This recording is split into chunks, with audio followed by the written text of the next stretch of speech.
Bom, conteúdo de qualidade, hein? Qualidade aí de primeira.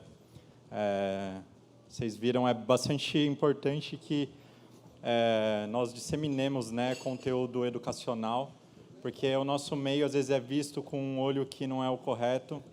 Então, quanto mais a gente prega positivamente, mais a gente vai colocando as pessoas a par das coisas boas que a gente tem feito dentro do nosso segmento.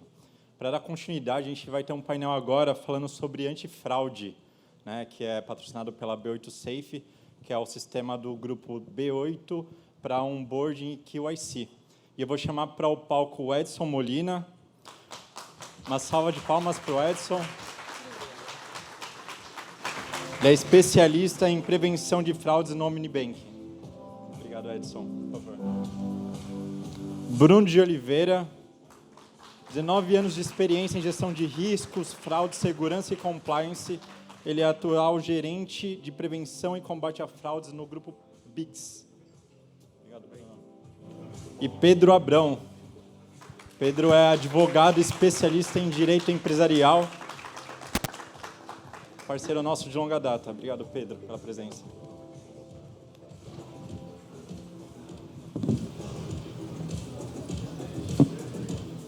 Bom, a gente vai falar um pouquinho de fraude. A gente tem pessoas aí muito gabaritadas nesse segmento.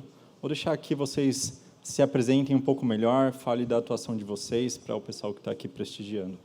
Edson. Bom dia, pessoal.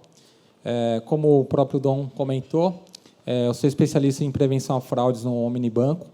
Tá? Praticamente trabalho em torno de 15 anos nessa área, já estou em FDIC, áreas varejistas também e no setor financeiro. Especificamente no Omnibanco, praticamente a minha atividade ali foi estruturar uma área de prevenção a fraudes, até porque ali era uma financeira, e depois nós estruturamos a parte do banco, desde o início, do processo de onboarding, um processo de transacional que é muito forte, principalmente na questão do Pix. Tá? E aí a ideia realmente é falar um pouquinho sobre esse mercado, né, que praticamente tem crescido muito, que são os golpes, desde a pandemia para cá, os golpes digitais que têm trazido sérios problemas para a sociedade. Né? Bom dia, pessoal. Bom, eu sou Bruno Oliveira. Como o Dom falou, atualmente sou gerente de prevenção a fraudes do grupo BIX Capital. Já venho aí da quarta experiência estruturando áreas de prevenção a fraudes. O pessoal até me chama de maluco, que eu estruturo, deixo rodando e vou embora estruturar outra. Né? Eu gosto de fortes emoções. Já estou 19 anos no mercado, passei por Santander, BMG, Porto Seguro, algumas empresas aí importantes, sempre nessa pegada de estruturação. Trabalhando com consignado, contas digitais e atualmente aí no BIX muito forte com consignado e vendo que os golpes contra idosos vêm crescendo bastante e aí o KYC é importante nessa primeira etapa aí. Bom dia, pessoal.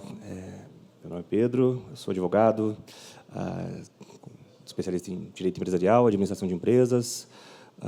O motivo de eu estar aqui hoje sou advogado da Brasil Bitcoin desde 2019, então estamos aí juntos há 5 anos, né? E logicamente atuo no escritório, a gente atende outros setores também, mas por conta, né, também dessa experiência com a Brasil Bitcoin, a gente acabou criando uma expertise desse mercado de Banco Central, CVM e cripto, né, que agora vai ser incorporado também a esses ambientes regulatórios. E aqui nesse painel a gente vai falar um pouco sobre fraude, e eu acho que o Dom, né, e o pessoal da Brasil Bitcoin me colocou para falar um pouco desse painel e não do regulatório, justamente porque a gente atua muito com a questão de fraudes, de prevenção à fraude e compliance na Brasil Bitcoin, auxiliando cotidianamente, diariamente o pessoal, né, seja na sugestão de tecnologias, ou seja na avaliação de perfis. Enfim, a gente tem um papel bem próximo ali. Vai ser um prazer estar conversando com os meus colegas. Obrigado. Para começar, só para contextualizar um pouco, 2023, no Brasil, tiveram 2.800 tentativas de fraude por minuto. É um número bastante alarmante e essa preocupação tem crescido dentre os meios aí dos bancos, fintechs, muito por conta também da digitalização. E a gente está aqui para falar um pouquinho disso. E eu vou começar aqui perguntando para o Bruno.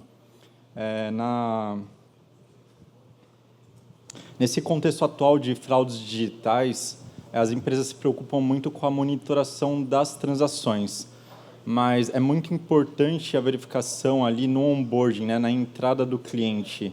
O que você acha que as empresas deveriam se atentar nessa etapa ali do processo?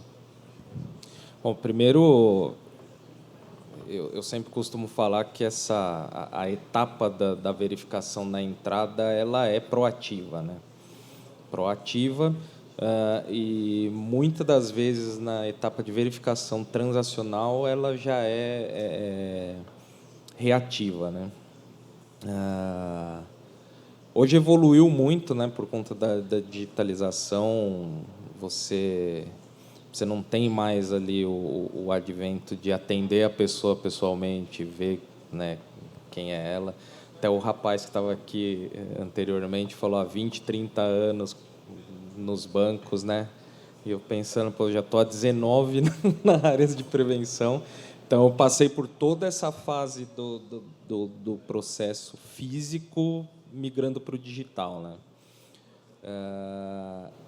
E as falsificações de documento propriamente dito no digital, elas ficaram um pouco mais fáceis e um pouco mais difíceis de você identificar. Então, hoje, num processo de entrada, você tem que colocar muito o olho em cima de políticas, né? Então, formar suas políticas e formar os seus comportamentos e observar que tipo de cliente que você está trazendo. E dados. Dados são fundamentais para você explorar, para você criar modelos que, alternados com políticas, ele vai te dizer se você tem condições ou não de aceitar aquele cliente com segurança, né? Então, hoje, no processo de QIC, é fundamental que você reúna a maior quantidade de dados possíveis no processo de entrada, para que, com a verificação dos dados iniciais que aquele cliente ou parceiro te fornece, você tenha ali formatado um processo que vai te permitir aceitar ou não, ou fazer uma análise um pouco mais refinada. Hoje as empresas acho que vão até um pouco antes, né? Porque tem o QAI, que é do Know Your Employee, justamente para saber também quem vai lidar com esse tratamento de dados, que vai fazer esse cadastro de clientes. Mesmo que o sistema seja automatizado, eventualmente ele vai para uma mesa de análise e é importante saber quem está ali olhando esses dados, né, para não existir a possibilidade de vazamento. Deve existir sistemas de prevenção, políticas dentro da própria empresa para isso, né? Sim, realmente esse é um ponto importante, você conhecer quem está atuando dentro da sua empresa. Nós vimos aí recentemente várias notícias trazendo organizações criminosas até com bancos, né, sendo proprietárias de bancos, postos de gasolinas, enfim. E eles também têm pessoas infiltradas em todos os ramos da sociedade. Ministério Público,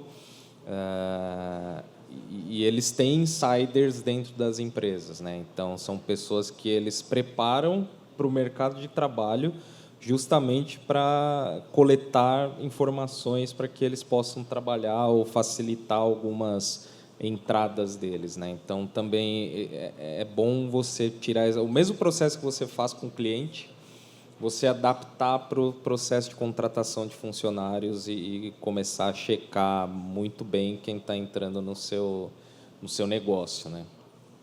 Quando você vai fechar uma parceria, você geralmente fecha a parceria com alguém que você conhece. Você não vai aceitar um investimento ou alguma coisa de alguém que não esteja alinhado com você. Acho que com o cliente, com a pessoa que vai trabalhar para você, tem que ser a mesma coisa. Você tem que buscar perfis alinhados com você e que você conheça, né? Acho que é fundamental.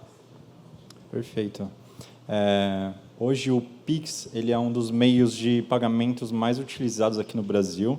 Ele trouxe bastante agilidade para as transações, inclusive antes do Pix nós não conseguíamos operar na própria Brasil Bitcoin 24 horas. Hoje a gente já opera, né, 24/7.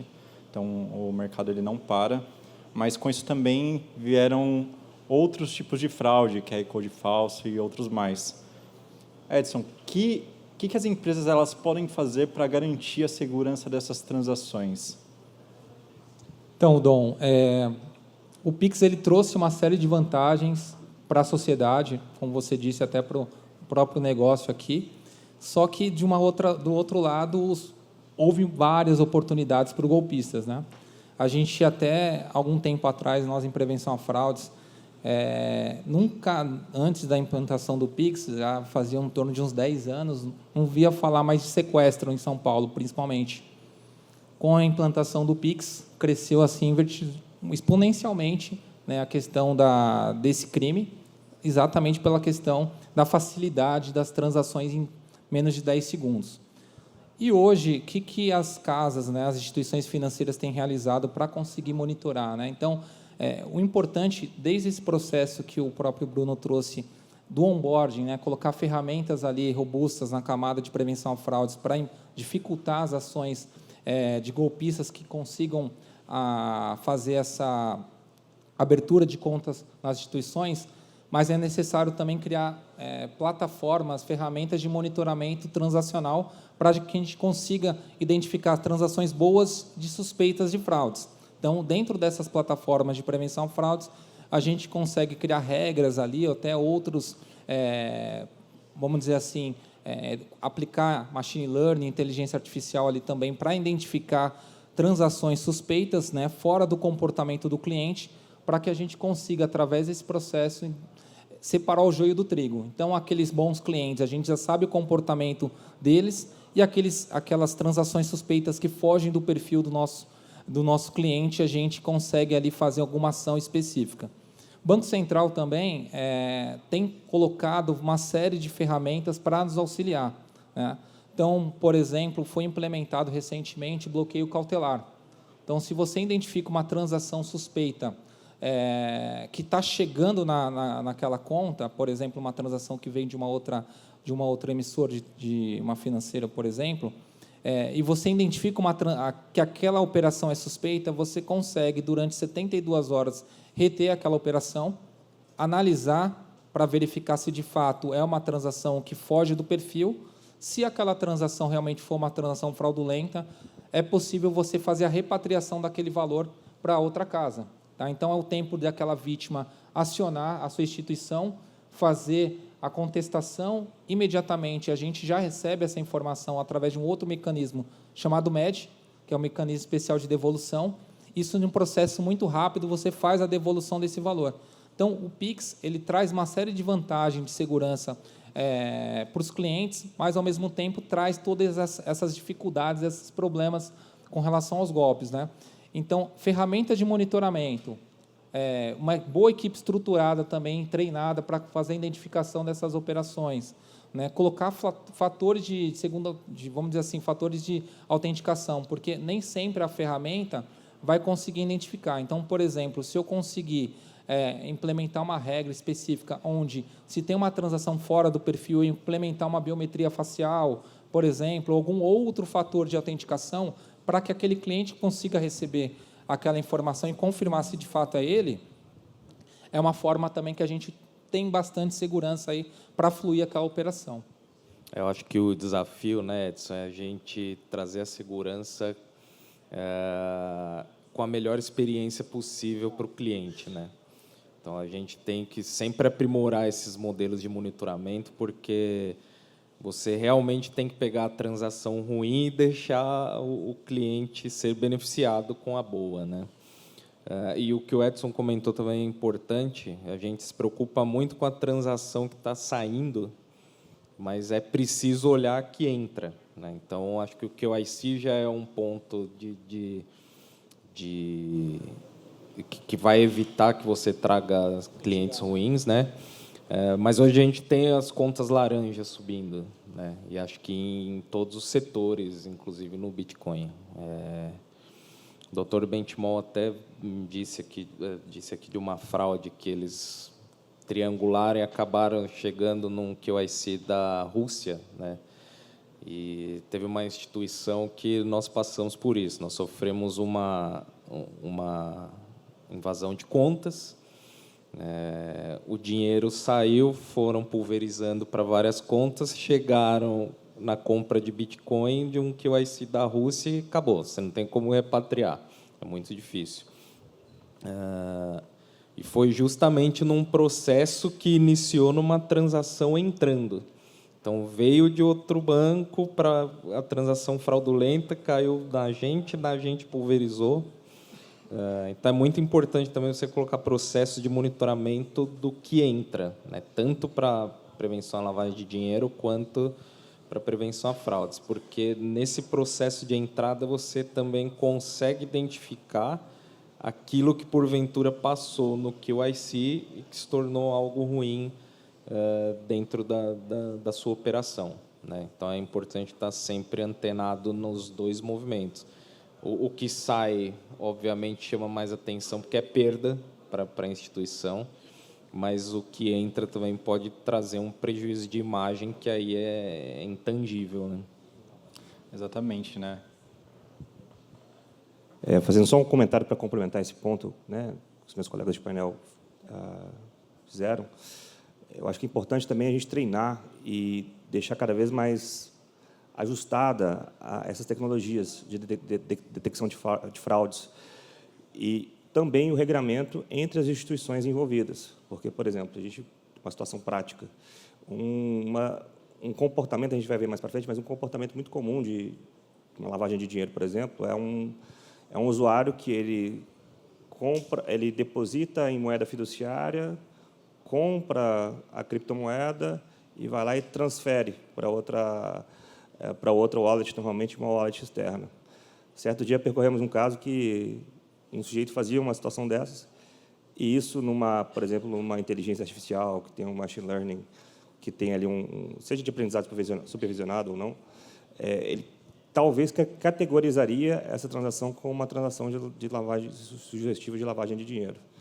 Depois a gente foi percorrer as redes sociais do sujeito, pesquisar, fazer o background check ali do cara. A gente chegou à conclusão de que o sujeito, na verdade, era um empresário no Brasil que tinha fazenda na Argentina, e a fazenda na Argentina, ele vendia gado lá na Argentina, e aí como lá a economia, né, é mais complicada para essa questão fiduciária, ele ia lá, comprava, depositava a criptomoeda, transferia para a exchange dele aqui no Brasil, liquidava essa criptomoeda em moeda fiduciária aqui no Brasil e aí sacava, né? Ou seja, é uma transação que é muito parecida pode ser muito parecida assim com a lavagem de dinheiro, mas neste caso, por exemplo, era só um sujeito que é um empresário, um sujeito que tem uma fazenda na Argentina e é penalizado pela situação econômica que, né, existe lá. Então, e como que a gente previne esse tipo de situação, eu acho? Exatamente treinando, né, o máximo possível, alimentando de mais dados possíveis, e também a questão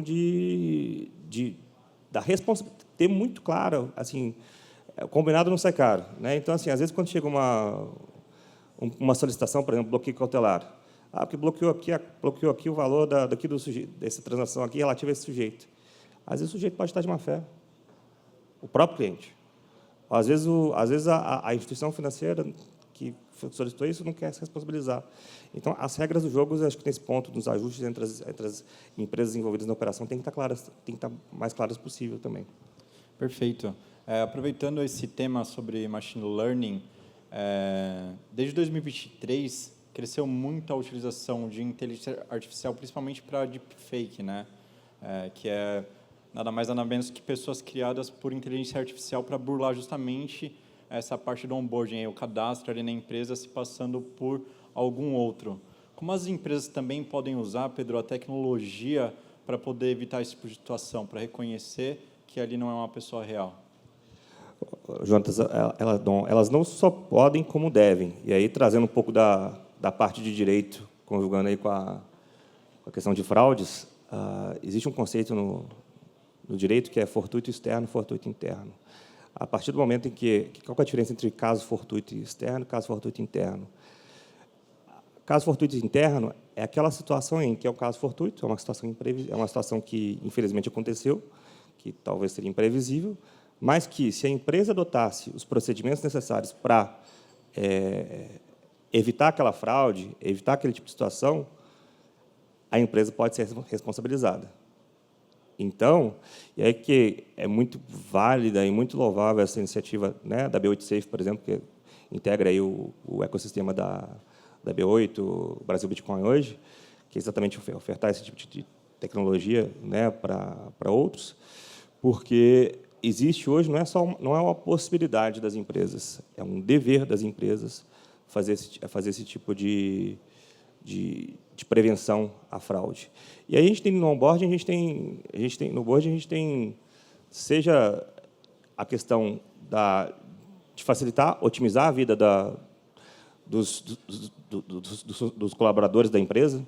Então, acho que uma grande dificuldade das empresas é a falta de mão, né? Falta de mão de obra suficiente para lidar com toda a demanda. Então, por exemplo, a questão ali de documentos, a leitura ótica de documentos, o procedimento de linguagem natural, que você pega o documento do cliente, faz a leitura ótica e já analisa, que aí você conjuga com o banco de dados, que aí você tem uma consulta automatizada, que é o screening, né? Uma consulta automatizada dos bancos de dados.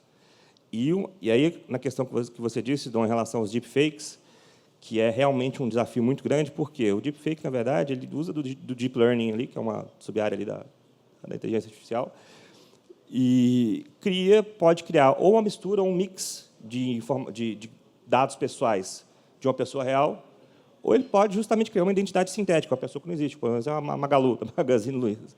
Ele pode criar uma identidade sintética. E aí, como que você vai responsabilizar, né, uma pessoa, a Magalu da Magazine Luiza, por exemplo? Como é que você vai responsabilizar aquele robô? E aí você tem alguns, além dessa questão dos documentos, que é verificar a diferença dos padrões, que é a questão também da consulta aos bancos de dados, né, por exemplo, se aquela pessoa não constar em nenhum banco de dados. Tem a questão ali da verificação da prova de vida, né, que é a liveness detection, que aí, por exemplo, hoje dá para entender por que na hora que você liga o aplicativo do banco, você tem que subir para cima, subir para baixo, subir para o lado, o rosto, exatamente para fazer essa prova de vida, né? O que eu soube recentemente, por exemplo, parece que a impressão digital e a íris, elas são muito mais difíceis de reprodução do que os outros elementos, né? E até questões offline, como, por exemplo, uma verificação de SMS, uma verificação de token, né? E então essas tecnologias, elas no onboarding, né, claramente tem outras, né, poderia falar aqui de outros processos da empresa, mas eu acho que essas tecnologias devem ser implementadas pelas empresas e estão aí para isso. Perfeito. Hoje os sistemas estão se aprimorando cada vez mais para atender esse tipo de demanda, porque na verificação manual, por mais que ela também tenha a precisão dela, muitas vezes o olho ali não consegue identificar alguma dessas situações. E a máquina, a gente vai treinando ela gradualmente para poder identificar tanto ali no momento do onboarding, quando existe uma detecção de fraude, é alimentado também o sistema para reconhecer e falar, isso aqui foi uma fraude, e a máquina vai aprendendo cada vez mais, né, para fazer esse tipo de detecção. Sim, e a máquina, porque é o que a gente chama, né, se no silogismo é um raciocínio dedutivo, na inteligência artificial é um raciocínio indutivo. Né? Então, você tem que alimentar a máquina para que a máquina vá lá e crie ela própria os inputs. Né?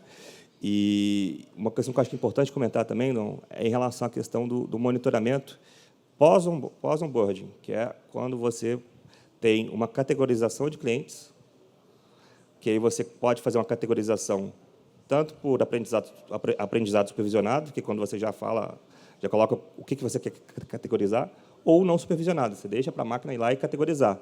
né? Logicamente, eu acho que não dá para a gente abraçar o mundo.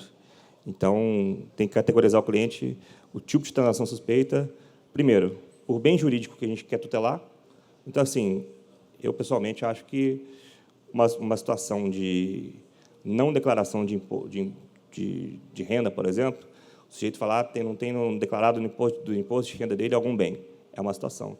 Outra coisa é quando o cliente utiliza da plataforma ou da conta dele para fazer tráfico de órgãos, por exemplo. Rentabilização de tráfico de órgãos. Aí é outra, depende do bem jurídico que a gente quer tutelar. E, segundo, depende do volume também, né? Se você for pegar cada transação, aí está aí na limitação de responsabilidade de cada empresa. Como as tecnologias estão cada vez mais aprimoradas, inclusive recente, os fraudadores eles estão agora utilizando aquele golpe, né, de levar o celular até a pessoa com um presente. Então, eles têm os dados já da pessoa, eles levam um presente até a casa da pessoa ali e falam, ó, é um presente para você receber, basta só identificar, você coloca o seu rosto, faz a identificação aqui, recebe. Ele já está com a tela aberta na biometria ali da pessoa e ela fazendo, já está ali, enfim, está efetuando uma transação de saque, alguma coisa nesse sentido, uma transferência, porque as tecnologias hoje implementadas para esse processo de cadastro e monitoramento, elas já estão bastante aprimoradas para entender quando é ou não a pessoa. Então, agora eles estão utilizando a pessoa real mesmo para fazer, né?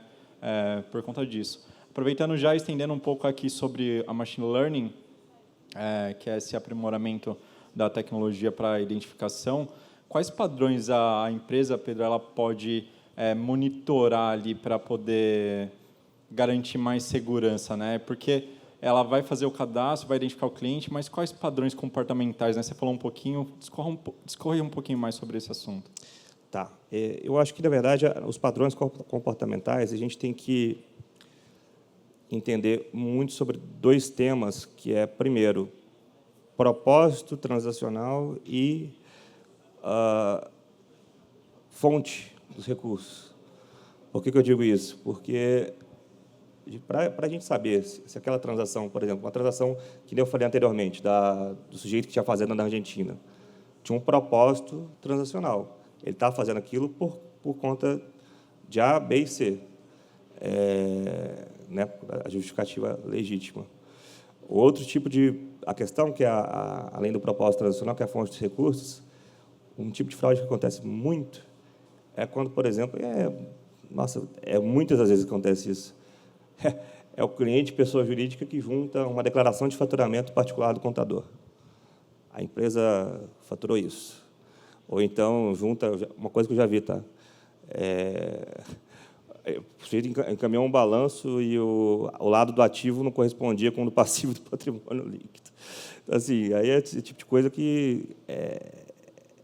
Então, assim, o primeiro ponto é entender esses dois pontos, e aí tem um que a gente chama na Customer Due Diligence, que são alguns padrões que são utilizados pelas pessoas que estão querendo cometer praticar uma lavagem de dinheiro, um financiamento do terrorismo, uma fraude, que é, por exemplo, a questão do smurfing, né? que é, por exemplo, a empresa tem aquele limite, a partir de certo limite, ela tem que fazer uma verificação melhor da conta. Então, ela faz uso de vários cadastros, de várias laranjas, para nunca atingir aquele limite. Ou então, usa muita exchange descentralizada, né? Faz transações sem propósito entre uma exchange e outra. Por exemplo, por que uma pessoa vai transferir, compra Bitcoin na Brasil Bitcoin, vai lá e transfere para a corretora A, B, C e D, e depois volta, sem fazer nada?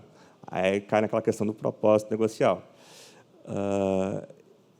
E a questão, além dessa questão do smurfing e do fracionamento, muita questão da gente saber também, mais uma vez, categorizar por volume transacional. Por quê? Se a gente não for pegar cada transação também, a gente vai ficar sem saber, vai ficar sem mão de obra suficiente. É muito importante, nesse contexto, você conhecer o perfil de clientes que você tem dentro da sua empresa, com o máximo de dados sobre transações possíveis, e começar a enriquecer as se você for trabalhar com machine learning ou inteligência artificial, começar a enriquecer essas suas ferramentas com os dados, com o máximo de dados que você tiver, porque a IA, só a IA é uma máquina ali esperando algum start, né? Então, dentro do gancho que o Pedro falou, é muito importante que você conheça o comportamento transacional dos seus clientes, conheça o comportamento e como ele se traduz no comportamento da sua empresa. E acho que, primeiro de tudo, ali é fazer ali um treinamento mais coragem para você ver o que está ultrapassando aqui. Se a minha empresa, num geral, ela tem 100 milhões de transações acontecendo no mês, por que eu tenho um cliente agora fazendo 120? Ele está ultrapassando até o comportamento do meu organismo como um todo, né? E aí eu começar a aprofundar nesse sentido. E isso a gente, não tenho dúvidas que a IA vai ajudar muita gente, principalmente a generativa, mas ainda acho que só ela não resolve. A gente precisa começar esses modelos do comportamento de máquina mais políticas, e dentro dessas políticas a gente treinando o machine learning ou a IA para que ela possa entender e trabalhar sozinha e a gente só dependa dela. Mas é lógico que esses golpes cada vez mais rebuscados você só vai combater com a própria IA. A IA você vai combater com a IA. O olho humano não consegue mais, né? E isso até bom, porque eu também não acredito numa estrutura inchada para você analisar a fraude, né? Eu acho que a gente está numa era que a gente precisa trabalhar com cada vez mais automações, né? Algumas coisas, sim, ainda o olho humano só ele consegue fazer, mas à medida que a gente for aprimorando as tecnologias que nós temos disponíveis e treinando, elas vão ficar cada vez mais nos auxiliando no combate à fraude. Exatamente. Eu estava só um comentário. Por mais que exista o treinamento de inteligência artificial, machine learning para reconhecimento desses padrões de movimentação, muita coisa ainda é no olho ali do humano. Eu estava conversando com um colega de trabalho ontem sobre como a gente faz identificação da empresa. Às vezes, ele mandou toda a documentação está 100%, mas a história toda precisa bater. Então, eu vou analisar de acordo com a atividade daquele cliente. Então, o cliente falou, minha atividade é essa. E aí, os documentos complementares eu vou pedir baseado na atividade dele. E aí, toda a história, desde o começo, precisa fazer sentido. E aí, depois que ele começar a movimentar, ainda precisa continuar fazendo sentido. Por isso, a importância aí do monitoramento. Os golpistas, eles utilizam, nos tempos de maiores movimentação ali do mercado para poderem tentar as transações ilícitas, né? Eles aproveitam esse movimento aí maior de mercado em dias que quinta-feira é um dia que historicamente ele tem maiores movimentações de mercado e eles se utilizam disso para tentar camuflar, né, as atividades ilícitas. Como é que as empresas, Edson, elas podem combater isso, né, fazer essa prevenção sem atrapalhar na experiência do usuário ali, do cliente dela? Foi dito aqui a questão muito do machine learning, né, para entender o comportamento do cliente, né, e do fraudador também. Mas vou falar mais vamos dizer assim, 3 implementações que já foram feitas. Umas têm em andamento, outras vão ser implementadas, que vai contribuir cada vez mais para esse processo. Tem a Resolução 6, que o Banco Central ele implementou no ano passado, que é um processo onde você consegue compartilhar com todas as instituições financeiras as fraudes que acontecem com aquela instituição. Então, por exemplo, a minha instituição identificou uma fraude, né, de um fraudador que aplicou um golpe na minha instituição e ele vai até a instituição do Bruno. O que vai acontecer? Dentro dessa plataforma que a gente tem hoje integrada entre mais de 2.500 instituições do Brasil, ele consegue identificar de forma muito imediata que ele aplicou um golpe na minha instituição e lá ele consegue prevenir essa ação. Então, esse é um ponto. Tá?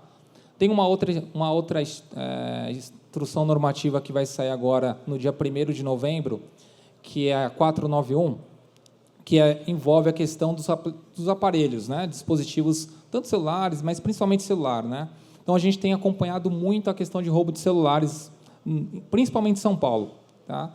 E aí a ideia é que esse processo que você faz ali, o cliente, que ele tem aquele celular roubado, furtado, você faz o cadastro daquele aparelho para aquela instituição, ela já faz aquele cadastro. Se não tiver o cadastro naquela operação, naquela transação, o limite da transação vai ser até R$200 por operação e, no máximo, R$1.000 por dia. Então, já inibe bastante.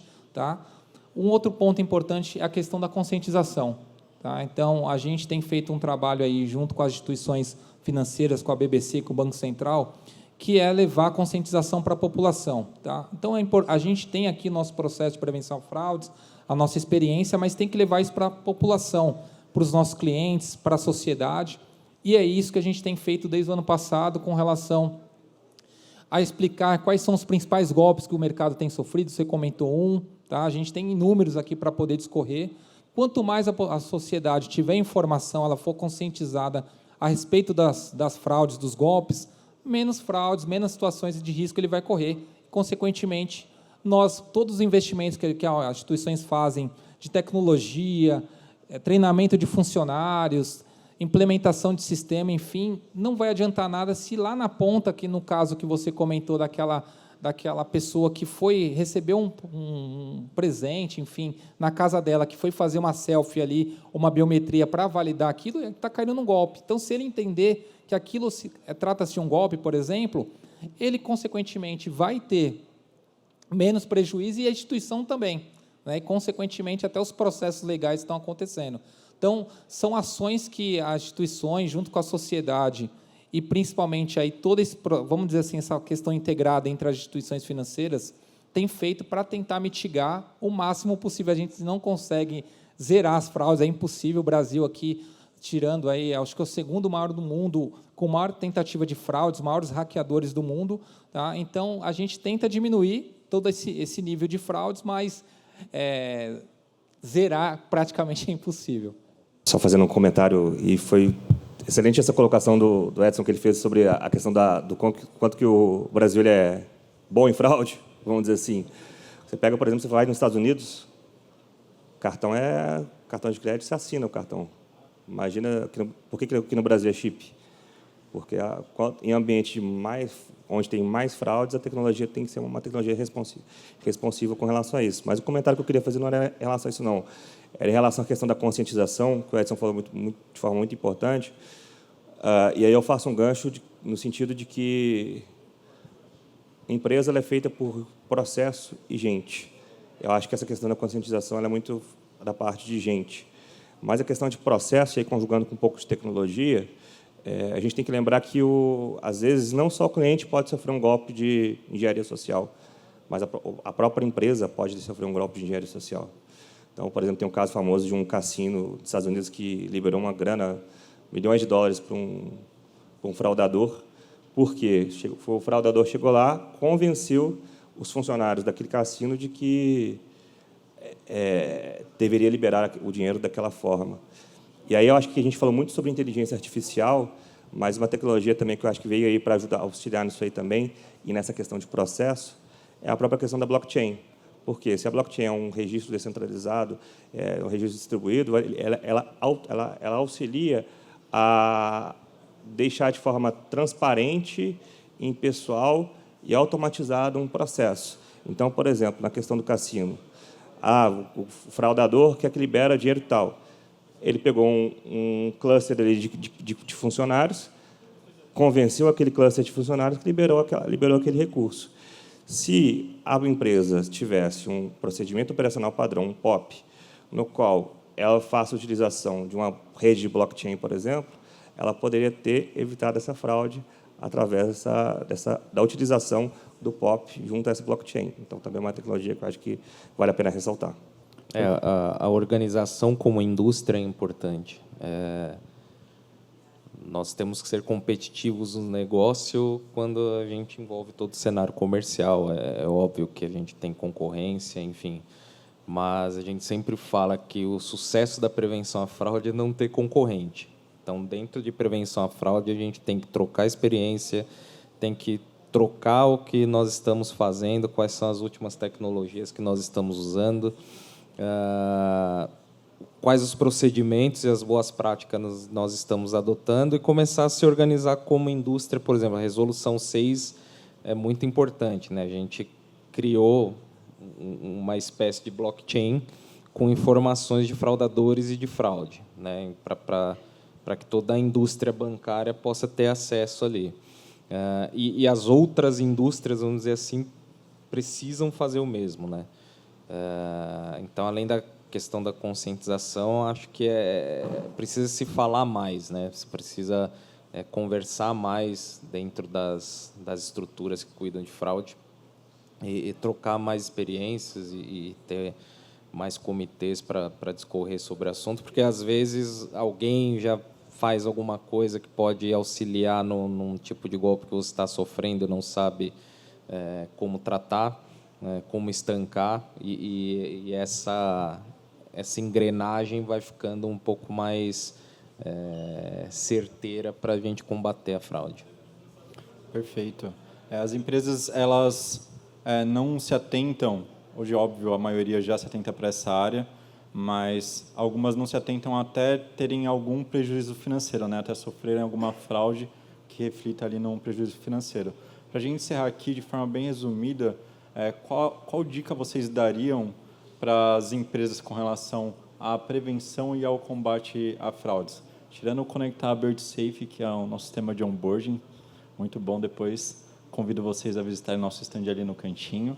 Mas que dica vocês dariam aí para as empresas de forma resumida? Eu começo com um que é fundamental, tá? Fraude, prevenção e combate à fraude não é despesa, é investimento. A gente tem que mudar a cabeça.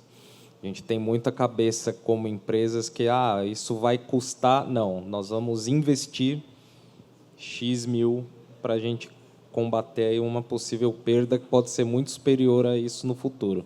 Acho que essa é a grande dica, começar a ver prevenção à fraude, as áreas de segurança em si, como investimento e não como despesa. Perfeito. Acho que fundamental na instituição todos terem a mesma conscientização de que todo mundo ali faz parte desse processo, não é? Então, desde do funcionário que atua diretamente nesse processo, é importante as áreas de prevenção à fraude sempre dar treinamento para a instituição, voltado para essa questão, porque você pode ter tantas fraudes internas, mas, consequentemente, externa. E a conscientização. Acho que a conscientização é importante, fundamental, cada vez mais, as pessoas, principalmente, como o Bruno trouxe no início aqui, a sociedade, principalmente o idoso, hoje, no Brasil, ele é a maior vítima de fraudes, de golpes que acontecem no mercado. Então, a conscientização é fundamental, cada vez mais, quanto mais informações, cada vez a gente consegue diminuir a questão da fraude, dos golpes aí que tem assolado cada vez mais o mercado financeiro e outros segmentos também, tá? Eu acho que é uma soma aí de tudo que a gente falou nesse painel, que no final, frigir dos ovos é gente, conscientização, processo, e aí do processo a gente tem que se valer das tecnologias, investimento, né? Investir, e, além disso, juntar tudo isso e fazer o PDCA, né? Plan, Do, Check and Act. Planejar, fazer, checar e agir. E fazer esse monitoramento sempre para estar melhorando nesses pilares anteriores. Seria isso. Obrigado. Só um último comentário. A BirdSafe é a nossa solução para onboarding de clientes e QIC. Aqui a gente falou muito sobre antifraude, mas outra coisa que as empresas elas precisam se atentar é que 85% dos clientes eles desistem do cadastro porque eles encontram muita barreira de entrada no processo de cadastro ali da empresa. Então, é um dado que a maioria das empresas não enxergam. E essa automatização desse onboarding ali pelo OCR, na extração de dados do documento, biometria facial, essa facilitação, a experiência do usuário vai trazer também muito mais conversão. Então, além da segurança, né, ali da questão de documentoscopia, biometria facial, face mesh, liveness, etc., você tem também a facilidade no cadastro da empresa acessando o teu produto ou serviço. Queria agradecer a todos os participantes, Edson, Bruno e o Pedro. Queria uma salva de palmas para eles aí. Obrigado pela disponibilidade, pelo compartilhamento do conhecimento conosco.